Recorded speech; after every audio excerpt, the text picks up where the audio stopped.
My name's Darlene Higgins. I am a senior citizen, transgender woman. My pronouns are her and she, and I live in the South Shore of Nova Scotia.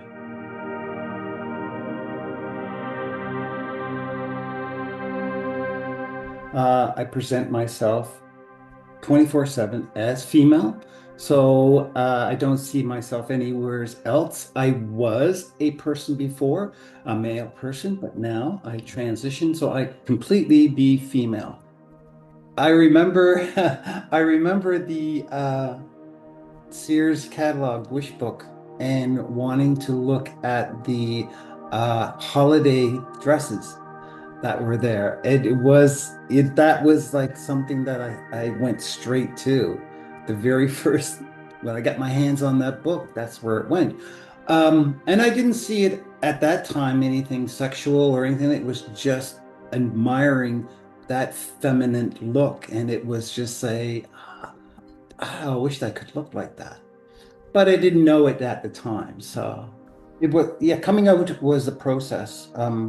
Again, it wasn't dun da da da, and I knew something was different. It was a progression that I felt that I wanted to look more presentable, I guess, in that way.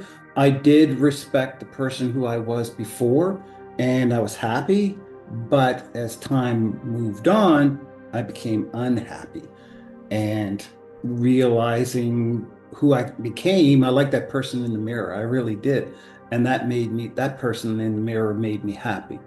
And that's how the progression just went from there. I wouldn't be able to stop who I was going to be. The more I looked at the self, the more I wanted to get better. I knew that I was not going to go back in any way. And yeah, it's turned out to be wonderful.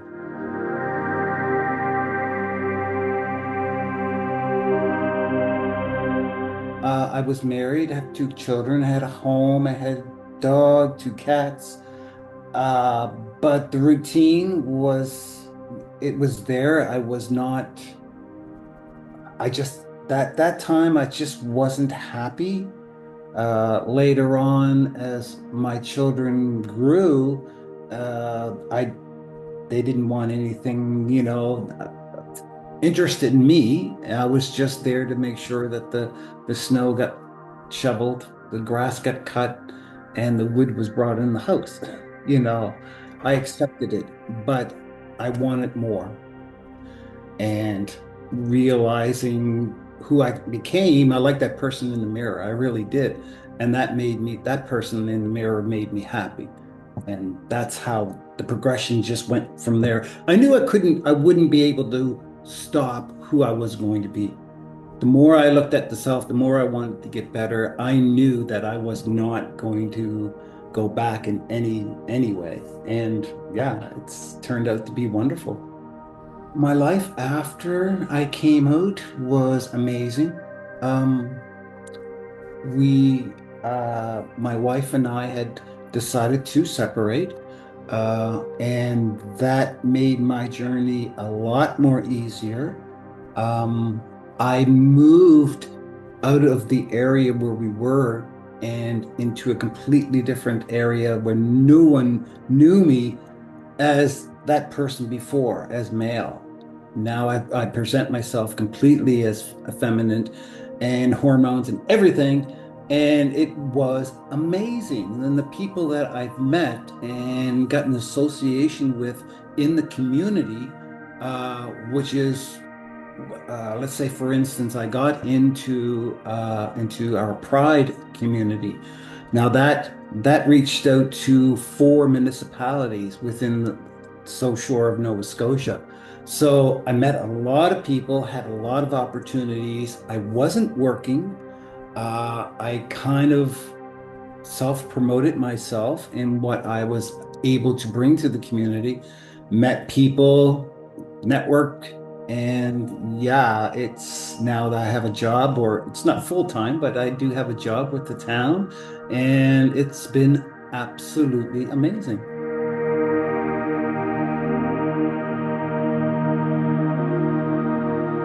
I am an actor. I started. The first year when I moved here in Bridgewater in the South Shore, um, the Pride community, Lunenburg County Pride, put on their first Pride parade in the South Shore of Nova Scotia. That was something that would never happen, and they have accomplished to do that. And I thought, wow, this is a great community that we're able to do that for the very first time. So I got interested in the second year and became part of the directoring or the directors within the Pride. And I seen a lot of hatred. No, I shouldn't say a lot of hatred, but heard there's a lot of hatred. And being older, I understand of getting involved with being pride, but I felt more that I needed to do something about the hatred. I needed to do something about, educating people and lack of information that they're receiving from social media versus what they have in the community. It's not, yeah, I'm very, very passionate in getting involved with the community. Yeah, so again, being on the Pride committee, it gave me an opportunity to reach out to the four municipalities, their councils, bringing forth, talking to them, gesturing with flag events for transgender awareness, and showing that I exist and I'm there. And that I think being that way in my community really reaches out to others and looks at that. And if I have to be a spokesperson or be, that person, yeah, 100%. I'll be there for them. Yeah. I've been involved with a lot of the immigration with migrants. We do with here in Nova Scotia. We do have within the valley uh, apple picking, and we have a lot of people from Mexico to come up and do that chore. There is discrimination regarding that. That's a fight that we have to, again, misinformation. That because we do need these people in our area to do those type of jobs. So there's a lot of work, and yeah, we got to be out there and make sure that we're not going to hide anymore. I feel like I'm not going to hide. I don't want to hide anymore. And I have other peoples that do represent the same thing that I feel passionate about. And yeah, we're gonna fight this. We're advocating allyship, and we're advocating, to stop hatred. And some people think that this is being shoved in their face, but they don't really know behind the scenes is what's actually going on in our community and our people. So that's a challenge to make them accept. And again, with working with the communities and getting these community organizations together, and little steps work, but it's going to be a long journey. So we need to, not those little steps, we need bigger strides. Another challenge that I may look at as I go forward is, healthcare with the older transgender people within the communities. What is available? Looking at healthcare with doctors. Do we have enough doctors that understand transitioning? I don't think we do. So I'd like to ventured in that avenue as well with the healthcare because we're getting older. We should expect, because our bodies are different, changing. We gotta make sure that we're looked after as well. So I had my MSI card, and it had my marker on it. Had my male marker on it. So I was so thankful to get that marker completely off, because that feeling of passing over that card without the identification of your sex on it just made me feel more it was a better feeling. I think, and I talked to another person as well when they had gotten their marker off, and it's the same thing. It's like when you go to get your blood work done, or you're doing at the something at the hospital, and you hand over that identification.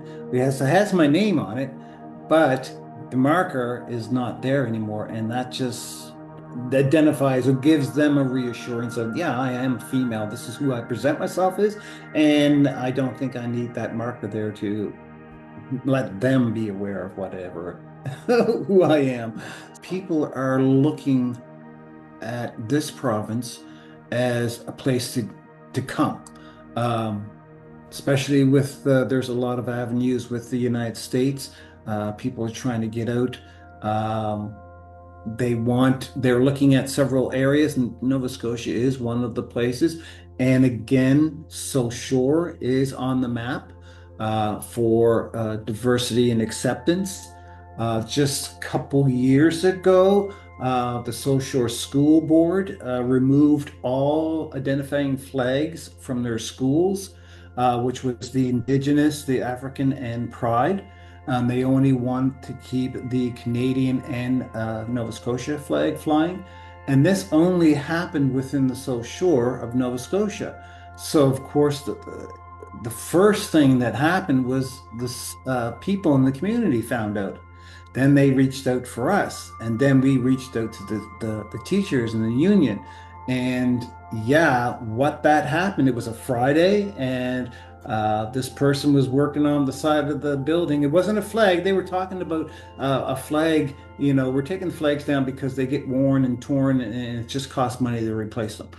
Well, most of the schools here in this area have plaques that are attached to the school, and they were removing them.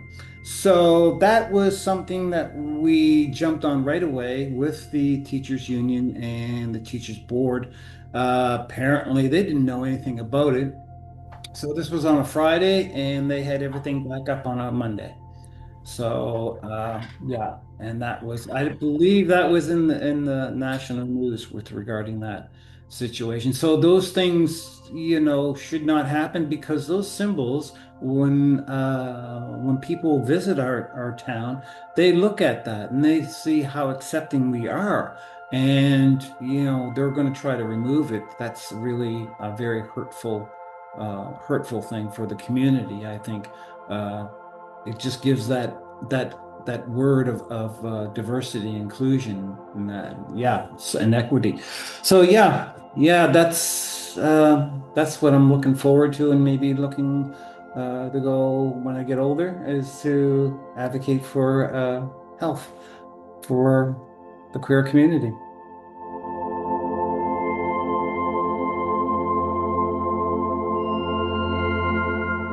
As I knew I was going to be this person, with doing research and what was expected, I knew that I was going to lose family members. I knew I was going to lose coworkers. I knew I was going to lose employees, or yeah, coworkers, family, people in the community. I knew that, and I did. I did lose people, but I came to the you know, just, hey, Darlene, if they don't want to support you, that's fine. But you're not doing this transition in your life for them or for anybody else. And that was a big bulb that came on top of my head. And I thought, yeah, I'm not doing it for them. If they don't want to support me or be a part of my life now that I am female, that's fine. Do that, because I'm not stopping for you or looking for some sort of appreciation, or not appreciation, but yeah, no, I don't. I came to that, and that's another part of accepting myself and who I wanted to be, and be that person. It made me more happier in my life and going forward and what I wanted to do.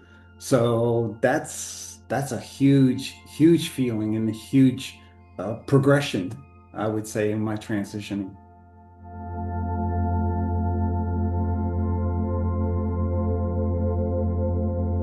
Yeah, what's in the future? I don't know. I don't know. I see myself enjoying what I have right now. There was times that I thought, oh, like everyone, it's what the hell am I doing for this for? I got to that point, and then something amazing happens, and then it just gets you out of it completely. Now I've was kind of struggling after I had sold my home, moved away, and I was living off just the money that I had gotten from my house. But this was the last year that I would have to say would have to find a job. But I stuck to my guns. My profession is records management. Uh, I done labor all pretty much all my life. After I got laid off from my job from records management and did labor, shift work, hated it. And that was another part that wasn't happy in my life. I didn't want that anymore. So when I came down here, I stuck to my guns. It took me 2 years when I moved here in Bridgewater. It took me 2 years to find the job that I wanted. I have that job, and now I'm kind of self-promoting myself to make them see me so I can go get a full-time job with benefits and so on and so forth. So yeah, the progression and going forward, excited to see it.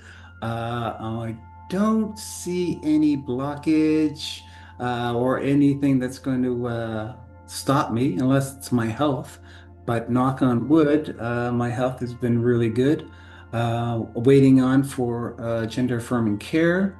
Uh, yeah, I'm looking forward to that. I think that's even going to make my life a little bit even more happier every time I get out of the bed.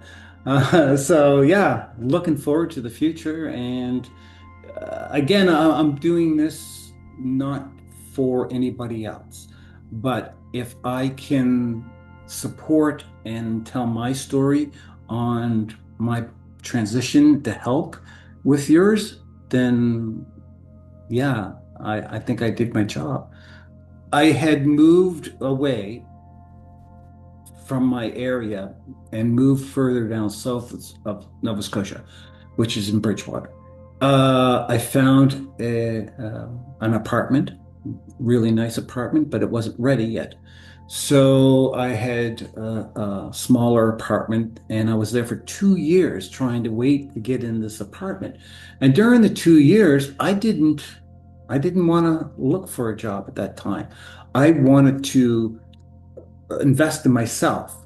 I wanted to invest in who I was, how I felt going forward. There was a lot of things that was new to me on my own versus being with somebody. So that was a really good, I was going to say good challenge, which was, it really opened me up, but it just made me, gave me more confidence. And yeah, so with that, I stuck my guns and eventually that opened up. It really did. And now I started since June and I'm working with their records and hopefully they can put me in the budget for next year.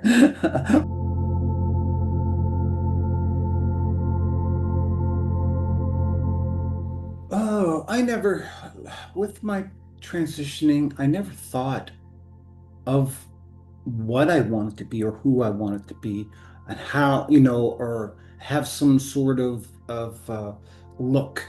I do look a little more presentable feminine wise with nice hair, nice clothes. I'm not, I shouldn't say shabby type of look. I always wanted to make sure my makeup looks good. I wear jewelry. That look, that's just me. That's me. That's the way I present myself. Again, I started older in life in my transitioning. Uh, and I have that look, oh, that wish book and those women that look amazing with their earrings and their jewelry and everything else and their fingernails painted. And it was something that I wanted to look as well.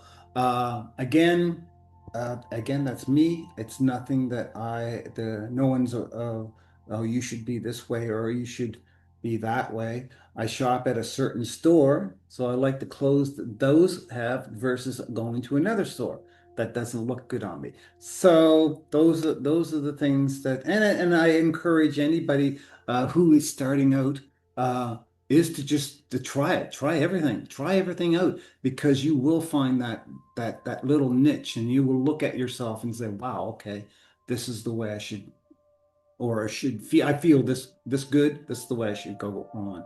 Be yourself. Do it for you. I know it's a struggle that you want sometimes more acceptance in your life and how you feel about yourself and where you're going. But you know what you feel and you should just do it for yourself. Don't wait for acceptance.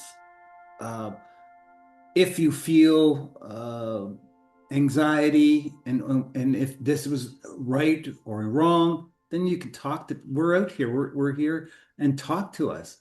We do have this type of organization that's going across Canada. You know, reach out, EGAL, your pride, your local pride community. Reach out and you'll figure it out. You will figure it out. So, and there's no wrong or right. If you don't, if you do, it's all about you. And that's my advice to you.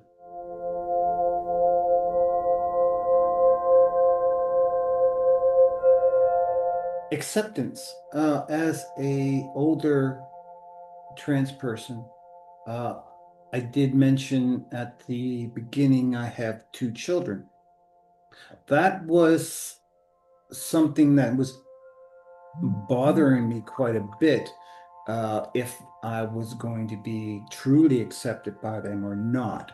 When I came out on coming out day. I don't know what year that was, but yeah, well, I've been transitioning 5 years, so it was probably 5 years. Um, and they helped me filmed myself. What I did is I present myself. I did it on a Facebook format. I came out as my male self, and then came out as my female self, saying, "If this is me now, I will delete my old profile and become this person, and this is where you will find me. And if you want to reach out, please do so." And they filmed me doing that, and yeah, that was amazing. That was one of the most hardest things I've ever done, especially with them being there. But my son gave me encouragement. My daughter, she's in movie productions, and so she was filming me and helping me out, directing me as a sense. But yeah, I think that was. Knowing that the kids had that acceptance. Now they don't have complete, like they don't belong, I shouldn't say belong, but they don't, uh, are not part of the pride community, okay? Because they're straight, so they don't get involved with other events or being wearing pride or supporting trans. They're not that type of support, and it's fine. I'm not pushing as a father transitioning to a female. I'm not pushing that on them that they should need to support me or show support or wear bracelets and whatever. That's totally up to them. But I do get their support of who I am, and they accept me. These earrings were bought for my daughter, and I'm very happy to wear them. So yeah, I mean those things are very important. But everything else, again, family. Um, I have an older brother. He was more, hey, brother. And eventually I got him to say, okay, I'm your sister now. I want you to identify me as your sister. And he called me up and, hey, sis. So small steps, and I accept them 100%. Again, it's because I'm an older person that knew all this. For ones who are just starting out and younger ones, it's going to take time. That's one thing I found out too. Progression or transitioning, it takes time. It will take time. Uh, it's not going to happen overnight. Don't expect it to be wonderful right away because you're going to have those second doubts in your head, which I have. I think everybody else has had, saying, "What the hell am I doing?" Again, the ones who appreciated who I was, they accepted me going forward, and they're still friends today. So yeah, ones who are not friends and they look at me in a kind of curious manner. Uh, I accept who I was. I'm not doing that for anybody else but myself, and that is a little bit of freedom that I have over them. Okay, there again, I'm not no animosity towards them or hatred, but they didn't want to be a part of my life, then that's fine. But I'm not going to say sorry or be any other way than myself with them. So if they don't accept me, that's fine. You know, yeah. I mean, that's just it's a better journey. I loved it. I'm still learning things. As an older person who just transitioned. Um, Again, I'm not big on pronouns. That doesn't hurt me any ways, but I do feel when I speak out of term when using they them pronouns and that, and I do feel that since it's shame, but it's like a better. I should correct myself. I should be better off than that. But it's a learning process. It's every day, every week.